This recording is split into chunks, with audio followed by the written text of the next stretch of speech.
Hi everyone. మే నెల వస్తుందంటే అందరికీ చాలా చాలా ఇష్టం కదా. సమ్మర్ హాలిడేస్ ఇస్తారు. పిల్లలందరూ కూడా చక్కగా అమ్మమ్మ వాళ్ళ ఊరు వెళ్ళొచ్చు అని చెప్పి అనుకుంటూ ఉంటారు. అండ్ అలాగే పేరెంట్స్ కూడా అవును అమ్మ వాళ్ళ దగ్గరికి వెళ్ళొచ్చు పిల్లల్ని తీసుకొని చెప్పి చాలా ఆశపడుతూ ఉంటారు కదా. అర్థం చేసుకొని కొంతమంది హస్బెండ్స్ అయితే పిల్లల్ని తీసుకొని సరదాగా ఒక నెల ఉండిరా అని చెప్పి పంపిస్తారు. నిజంగా వాళ్ళు చాలా గ్రేట్, అర్థం చేసుకున్నారు కాబట్టి. ఇంకొంతమంది వీళ్ళు అర్థం చేసుకోరు అనమాట. సో వాళ్ళు అర్థం చేసుకోరలే, మనమైనా అడుగుదాము వెళ్దాము అని చెప్పి మనసులో ఉండి అమ్మ వాళ్ళ ఊరు వెళ్తానండి అని అడిగితే ఇంట్లో పని అంతా ఎవరు చేస్తారు, అది ఎవరు చేస్తారు, ఇది ఎవరు చేస్తారు, టైంకి నాకు అన్నీ ఎవరు అందిస్తారు అని చెప్పి లేనిపోనివన్నీ చెప్తూ ఉంటారనమాట.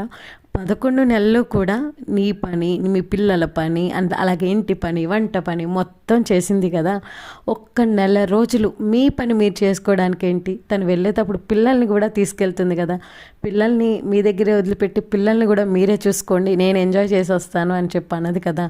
ఒక్కసారి అర్థం చేసుకోండి.